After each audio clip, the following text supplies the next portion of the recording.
गलत इन्वेस्टमेंट, गलत नॉलेज। और देखिए, शुरू में कभी भी कोई आप काम शुरू करते हो तो पहली बार तो होता ही है। वो कर्जा था किसी का कितने लाख, किसी का 600 रुपये, किसी का 1000, 200 लोगों का हमारे ऊपर कर्जा हो गया, 1 करोड़ रुपए 2002 में। And it was a very big failure. मुझे लोगों ने कहा, मेरे फ्रेंड्स ने कहा, तो दिवालिया हो जाएगा।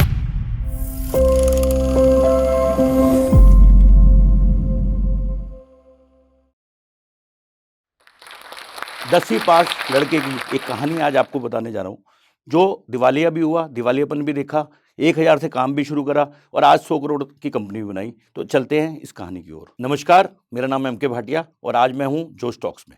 मेरी कहानी शुरू होती है मुजफ्फरनगर से।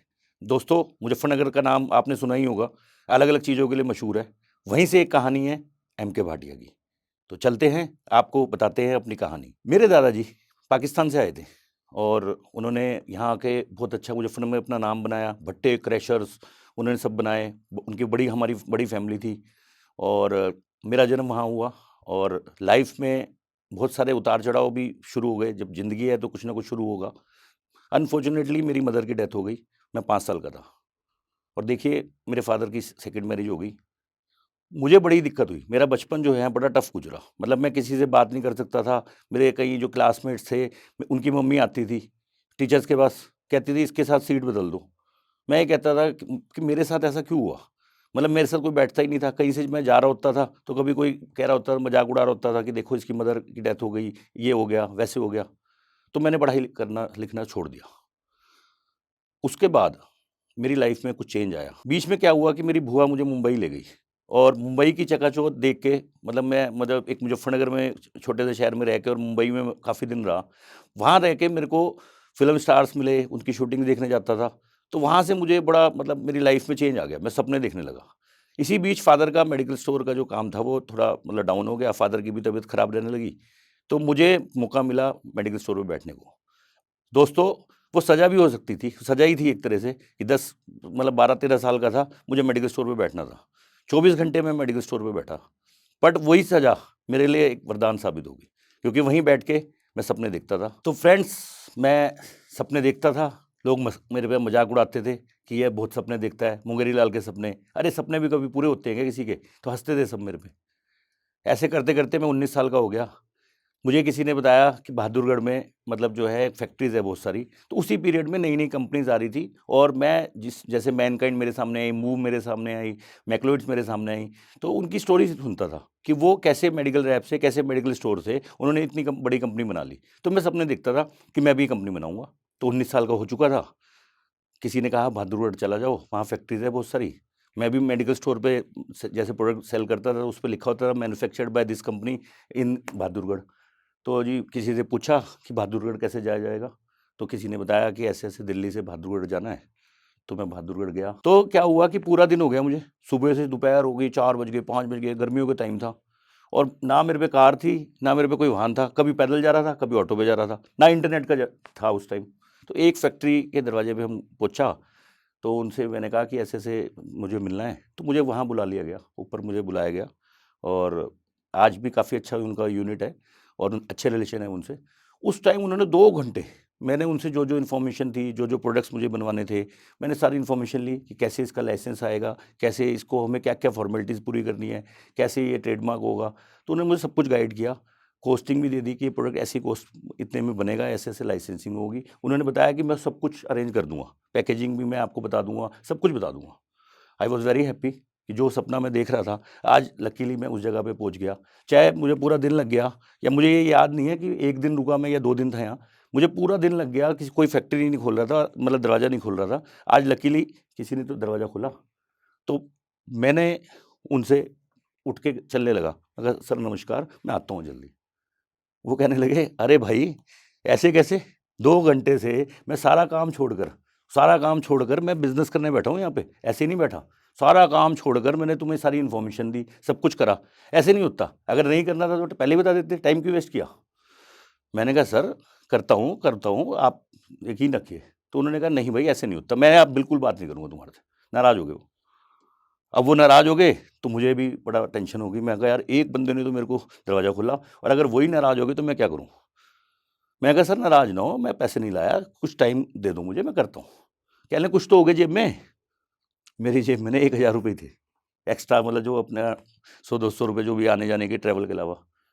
मैं कहा सर 1000 रुपये है मेरे पास तो सिर्फ, अभी तो मैं लाया ही नहीं पैसे। कहने ला भाई 1000 रुपये जमा कर दे। फिर मैंने वो 1000 रुपये उनको जमा कर दिए, और शर्त भी हमारी ऐसी थी, मैंने कहा सर अभी फ़िलहाल एक प्रोडक्ट फाइनल कर लो, बाकी बाद में देखते हैं।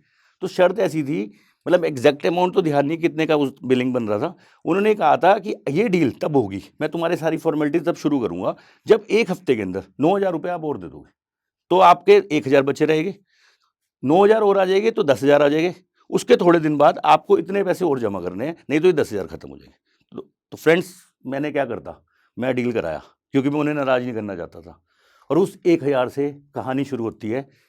फिर उसके बाद बहुत सर और कुछ नया हुआ।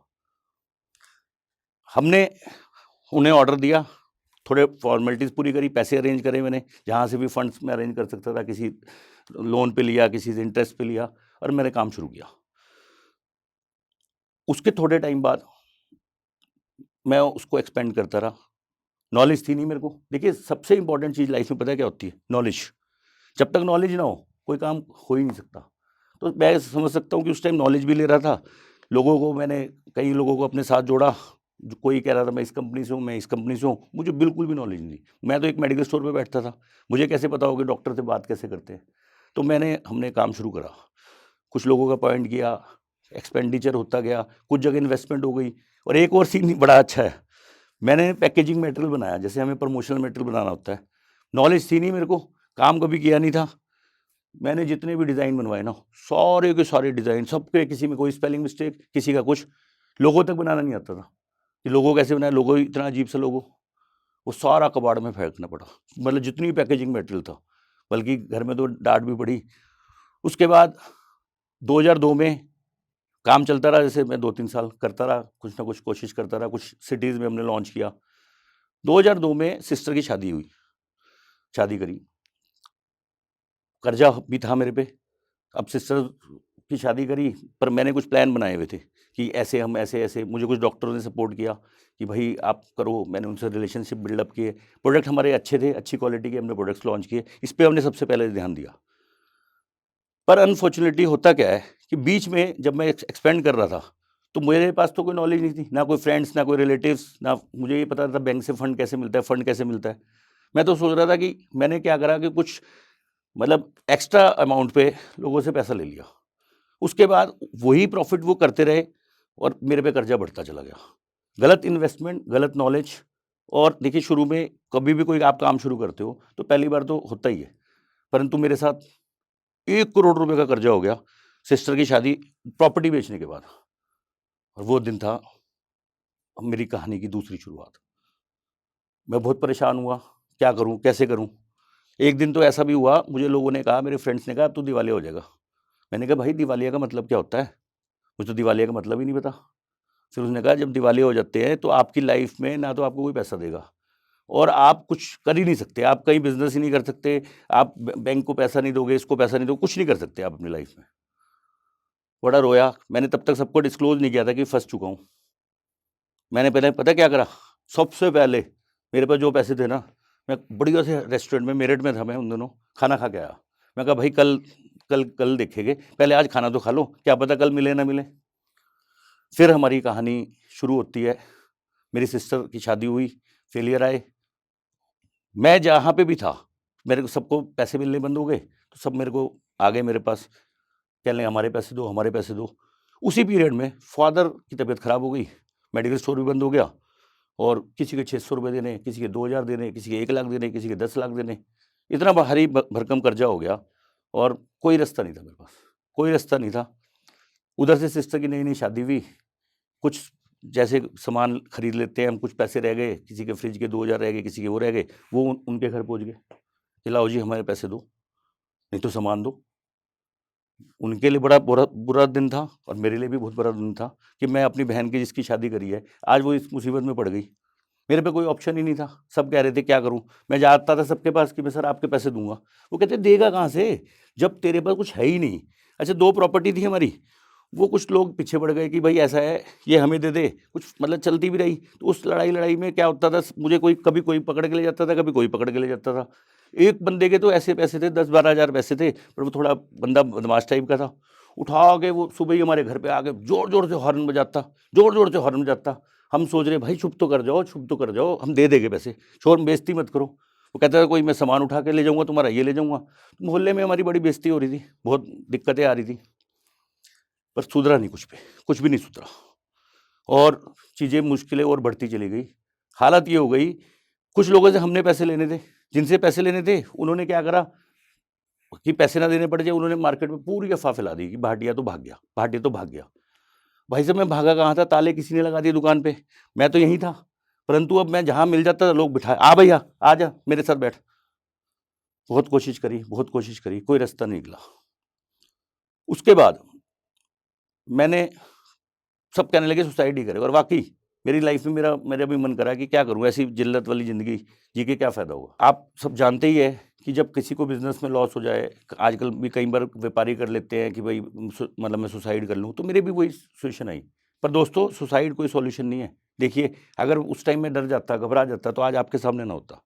तो आपसे भी सबसे यही है कि कभी भी कोई लाइफ़ में कोई प्रॉब्लम्स आए, कभी भी कोई ऐसी चीज़ आए, गॉड पे भरोसा करो, कोई ना कोई सॉल्यूशन उसका निकल जाएगा। सुसाइड कोई सॉल्यूशन नहीं है। मेरी तो खुद फैमिली में मदर ने जब किया तो मैंने उसके बाद यही सोचा कि लाइफ़ में पॉज़िटिविटी ढूँढनी। फिर मेरे समझ में नहीं आ रहा था मैं क्या करूँ? मेरे बिल्कुल समझ में नहीं आ रहा था क्या करूँ? मैंने यही प्लान किया कि अपने फ्रेंड से मैंने पैसे लिए ₹1000। मैंने कहा कि मुझे वैष्णो देवी जाना है, मैं सुसाइड नहीं करूँगा। लोग कह रहे थे सुसाइड करोगे, सुसाइड करोगे। मैं वहाँ गया, वैष्णो देवी गया, कुछ दिन रहा, मुझे ये याद नहीं स्टेशन पे रहा, कैसे रहा। उसके बाद वहाँ से मेरे को पॉज़िटिविटी लाया। मैंने कहा कि सबके पैसे देंगे, इतनी बड़ी दुनिया है, किसी को कितनी प्रॉब्लम्स है, दुनिया चल रही है ना फिर भी। मैंने कहा सबसे वापस जाता हूँ, सबको फ़ोन करेंगे। तो दोस्तों जैसे ही मैं वैष्णो देवी से आया, अपने एक फ्रेंड मेरा साथ जिसने ₹1000 दिए थे, साथ में हमने बैठ के एक लिस्ट बनाई कि कितना कर्जा है। तो हमने एक-एक करके सबको फ़ोन किया, सबको विश्वास दिलाने की कोशिश की कि हम पैसा देंगे आपको। सबको संतुष्ट भी किया और अब बारी थी बिज़नेस करने की। मेरे दोस्तों ना तो पैसा था, ना मार्केट में गुडविल थी और पैसे भी देने थे, वायदा तो कर दिया था और बिज़नेस भी खड़ा करना था। अब हमने क्या किया कि जो हमारे डिस्ट्रीब्यूटर्स थे, जो हमें सपोर्ट नहीं कर पा रहे थे, जिनके साथ ये एक नेगेटिविटी आ गई थी, हमने नए डिस्ट्रीब्यूटर्स बनाने शुरू करे, उनको ऑफ़र्स दी, उनका विश्वास जीता, छोटी-छोटी डील्स करी पहले उनके साथ, फिर हमने टीम बढ़ाई, टीम हमने काम किया, रात-दिन करके हमने काम किया और 2007 में हमने स काम के साथ-साथ अपना काम भी डेवलप कर चुके थे और 2007 में हमने सारा अपना कर्जा मतलब उतार दिया और उसके बाद हमारी जर्नी एक नए पड़ाव पे शुरू होती है। उसके बाद हमारी एक नई जर्नी शुरू हो चुकी थी। कर्जा सारा उतर चुका था, अब बिज़नेस को और एक्सपेंड करना था।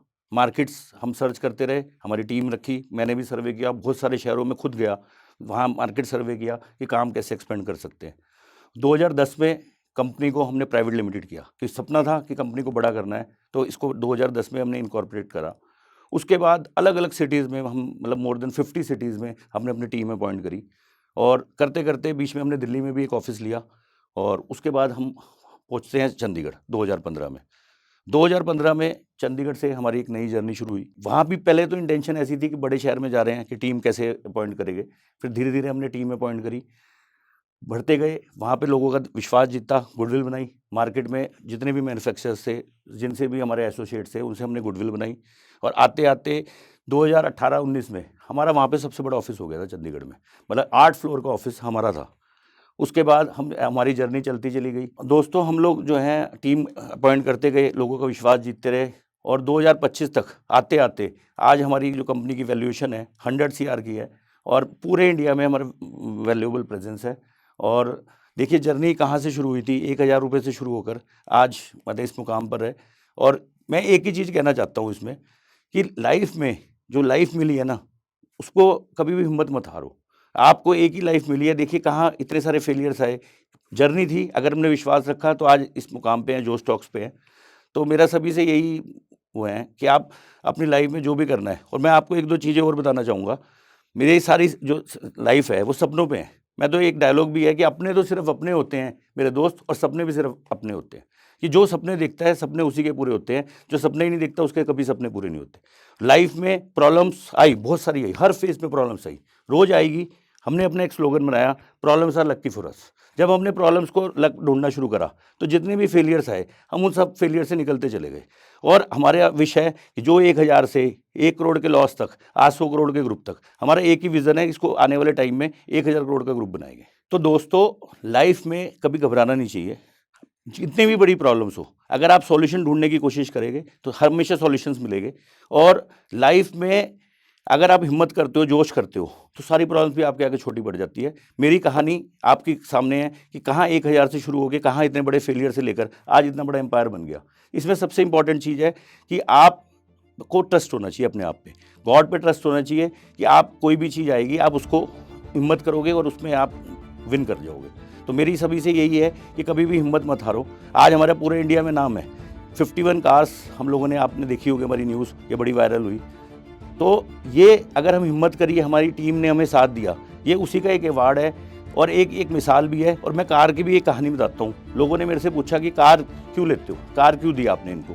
मैंने इनको ये बताया कि कार हम इसलिए देते हैं कि जिससे कि इनकी ग्रोथ हो, इनके अंदर फीलिंग हो, और वही हमारी सबसे विशेष है कि आप कभी हिम्मत मत हारो। जिन्होंने साथ दिया उनको साथ दो, और विश्वास के साथ कोई भी गोल अगर आप बनाओगे आप पहुँच सकते हो, अगर आपके अंदर जोश है।